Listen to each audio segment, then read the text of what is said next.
À la une de l'actualité, Henri-Yves Moulang, ancien ministre de Finances, est convoqué ce jeudi 13 août 2020 au parquet général près la cour d'appel de Kinshasa-Gombe pour le fait infractionnel lié au détournement présumé de deniers publics selon cette invitation. Récemment nommé par le président de la République, l'ancien procureur de la République au tribunal des grandes instances de Kinshasa, Kalamu, Georges Moulongo, est décédé dans la nuit du mardi 11 août à la suite d'un accident de circulation survenu vers 23 h sur le boulevard Triomphal. Après être reçu par la commission défense et sécurité de l'Assemblée nationale, Jean Bamanissa, Karline Zazou et Théo Kassingwa Bigé, respectivement gouverneurs de l'Ituri, du Nord Kivu et du Sud Kivu, ont été conviés par le vice-premier ministre, ministre de l'Intérieur et Sécurité, Gilbert Kankonde Malamba. Les questions liées à la sécurité de cette partie du pays étaient au centre des échanges. Vous regardez la radio-télévision Voici l'homme, soyez le bienvenu. Le Premier ministre Sylvestre Ilunga Ilunkamba a échangé ce mardi 11 août avec une délégation de la Fédération des entreprises du Congo, FEC, du secteur pétrolier de province du Haut-Katanga, du Lualaba et du Nord Kivu, conduit par Albert Yuma. Les échanges ont tourné sur la problématique de la structure des prix des produits pétroliers dans la zone sud-est de la République démocratique du Congo. Suivez Albert Yuma après les échanges. À Gorogne, vous l'avez dit, il y a une crise qui a été déclenchée, comme vous le savez, par, je dirais, un échec, je dis bien relatif, des précédentes négociations sur la révision de la structure des prix pour la zone sud-est. Comme vous l'avez dit vous-même, une très forte délégation au Katanga, Lualaba et Nord Kivu. Et le Premier ministre est celui qui a invité de nouveau cette délégation à revenir à Kinshasa et pour montrer l'importance qu'il attache à trouver la solution à ce problème. Et bien entendu, nos membres ont accepté volontiers de répondre à l'invitation du Premier ministre. D'emblée, il nous a rassuré qu'il était heureux et il félicitait que les Congolais se soient investis dans ce secteur stratégique dans la distribution de produits pétroliers. Deuxièmement, qu'il comprenait les revendications d'équité et de justice dans l'établissement des termes de la structure de prix entre toutes les zones du pays. Et troisièmement, la réunion d'aujourd'hui devait être mise sous le signe de l'ouverture et du dialogue franc et sincère, sans arrière-pensée.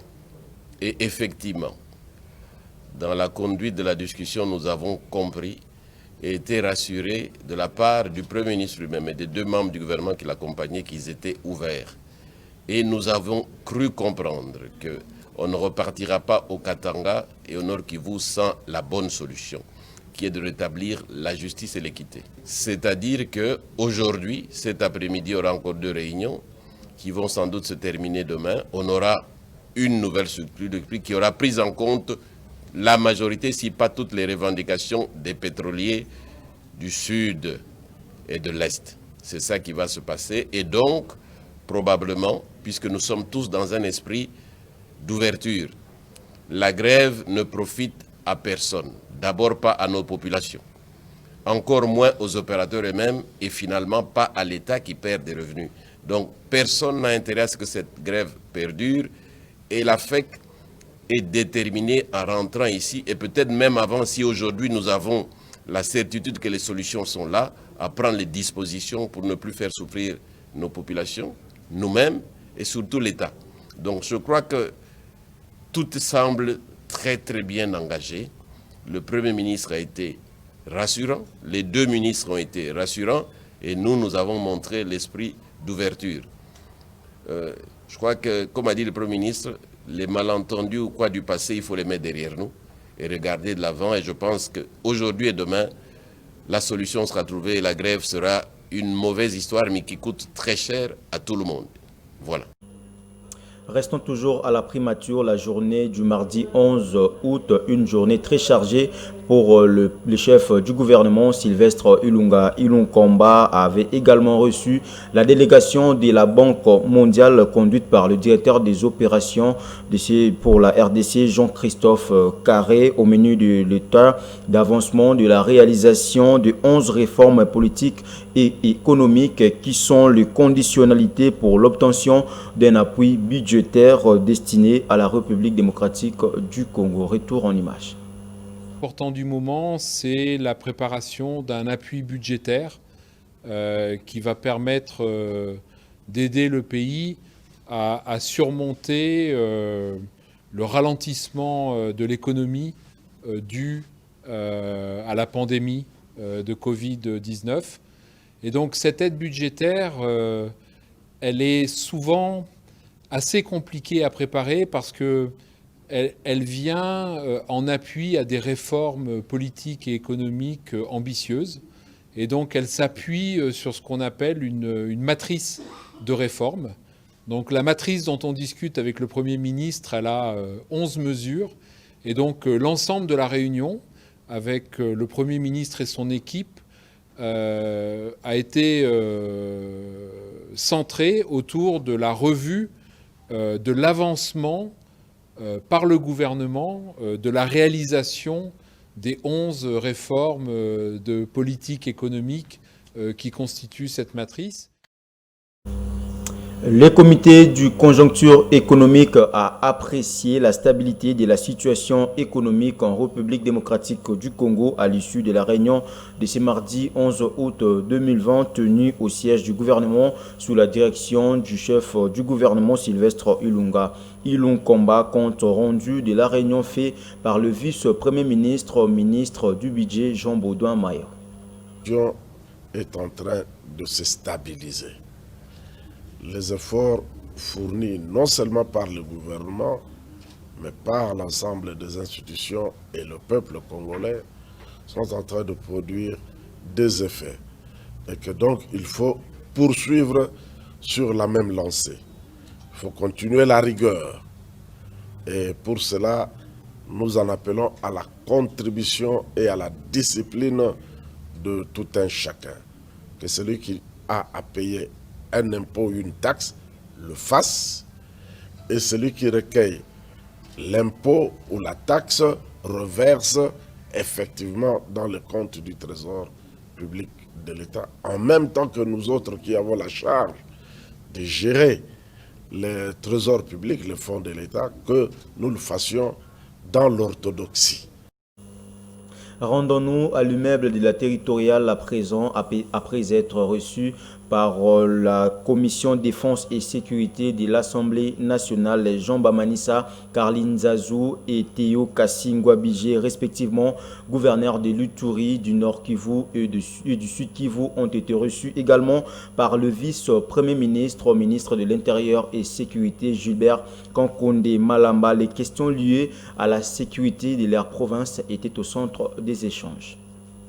Convié par le vice-premier ministre en charge de l'Intérieur et Sécurité concernant la question de la démobilisation et la réinsertion des armements, bien sûr, et réinsertion des différents groupes armés qui écument nos provinces, du Sud Kivu, du Nord Kivu et de l'Ituri.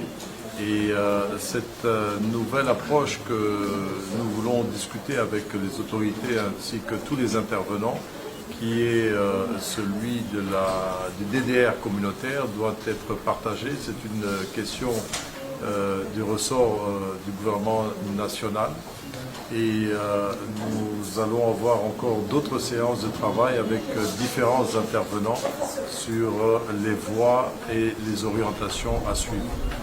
Mais ce que nous disons encore, c'est que d'abord, il va de soi que la force appartient à l'armée, donc notre armée, notre police continue à faire un travail et nous voulons aussi consolider la capacité de notre justice, mais en même temps, il y a la question du développement qui doit pouvoir résoudre les besoins de nos populations pour qu'elles ne plongent pas dans les mouvements subversifs.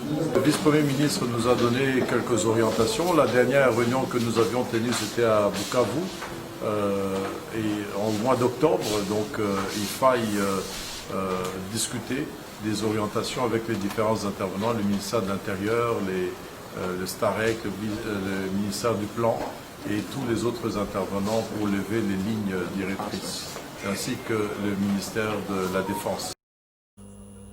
Et puis le directeur du cabinet ad intérim du chef de l'État Désiré Cachemire Kolongele a échangé avec une délégation des investisseurs allemands élargie à quelques opérateurs économiques de la RDC, l'industrialisation du pays dans les secteurs ferroviaires et énergétiques était au centre de cette séance de travail.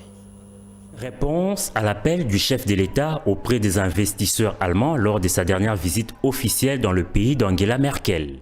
Une délégation d'investisseurs allemands associée à quelques opérateurs économiques congolais a franchi le lundi 10 août 2020 le seuil de la cité de l'Union africaine, porteuse des projets dans les domaines ferroviaires pour l'industrialisation de la RDC, ainsi qu'un projet dans le secteur de l'énergie en ce qui concerne Inga 3 et la production de l'hydrogène verte.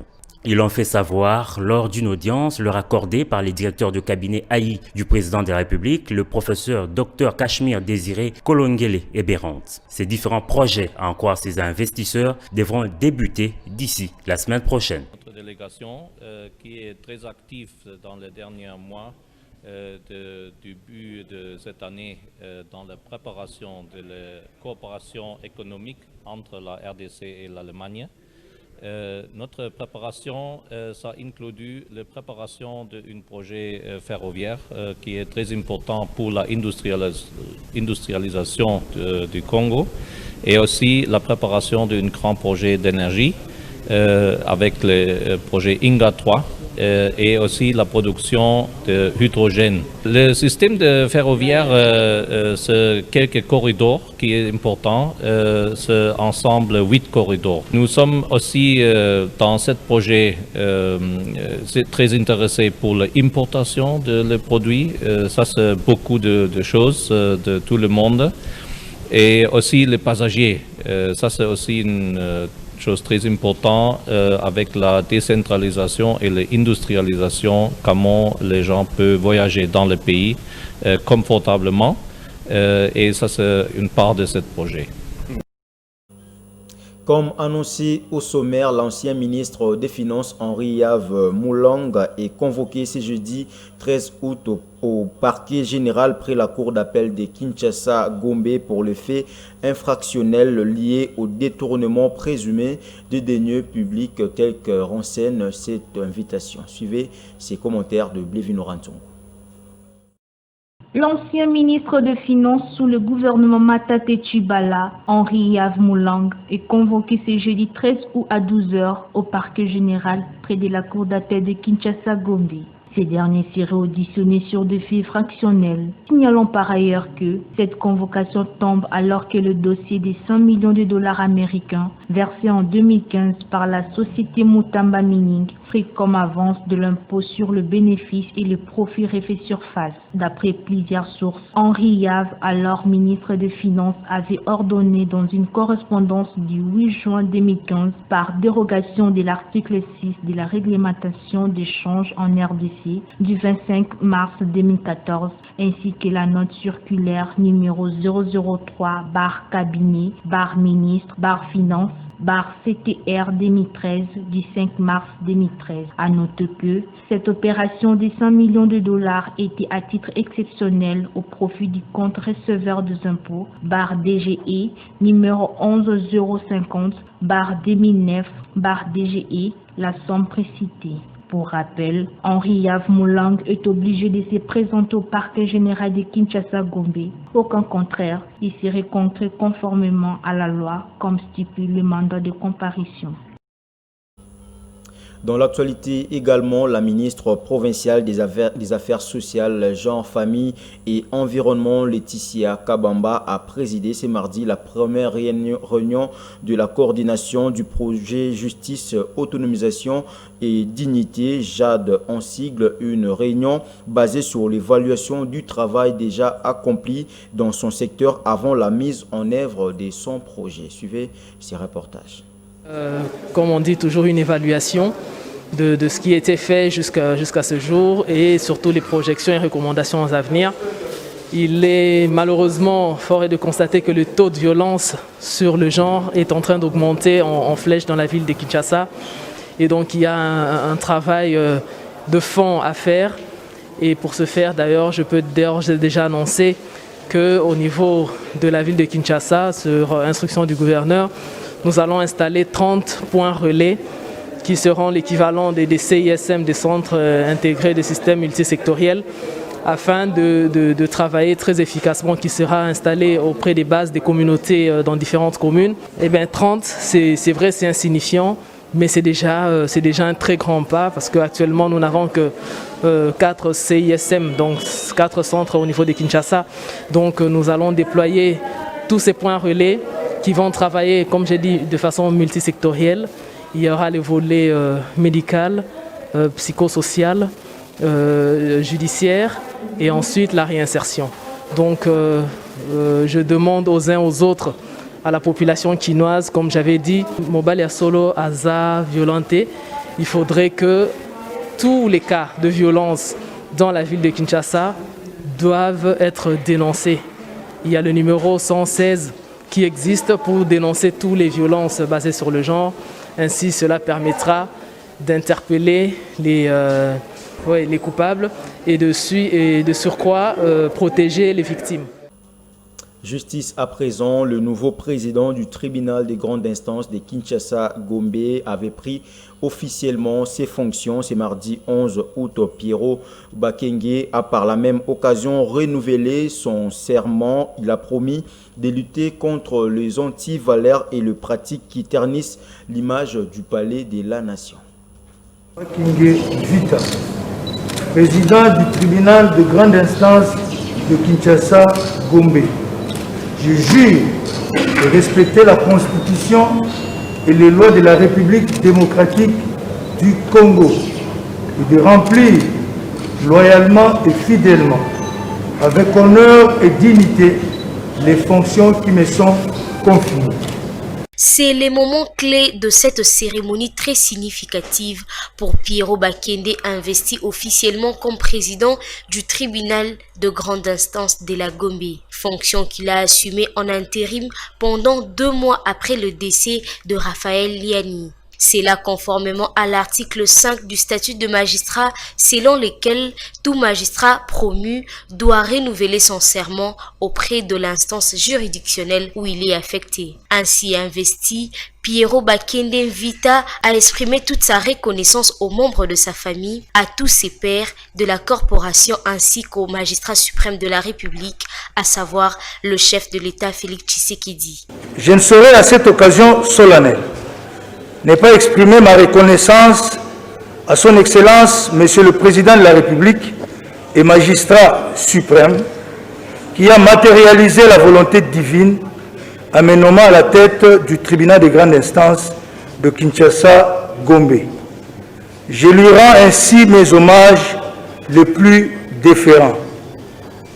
Ma gratitude va également à l'endroit du président ad interim du Conseil supérieur de la magistrature, ainsi qu'à tous les membres du bureau, pour avoir bien voulu proposer à l'autorité suprême ma nomination. Pour son mandat à cette haute fonction, Pierrot Bakenge Vita s'est assigné un certain nombre d'objectifs à atteindre. Pendant mon mandat, je vais multiplier les efforts déployés par mes prédécesseurs dans ce sens, pour que les décisions au tribunal de grande instance de Kinshasa Gombe ne soient rendues que dans les délais.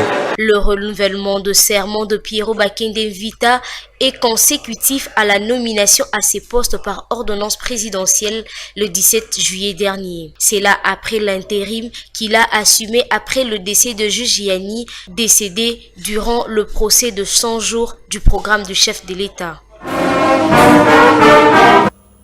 C'était là la cérémonie de prise de fonction du juge Pierro Bakenge, lui qui a été le juge président du procès 100 jours. Récemment nommé par le président de la République, l'ancien procureur de la République au tribunal des grandes instances de Kinshasa, Kalamu, Georges Mulongo, est décédé dans la nuit du mardi 11 août à la suite d'un accident de circulation survenu à 23h sur le boulevard Triomphal. Selon les témoins, sa voiture serait encastrée sous une remorque. Retour en image.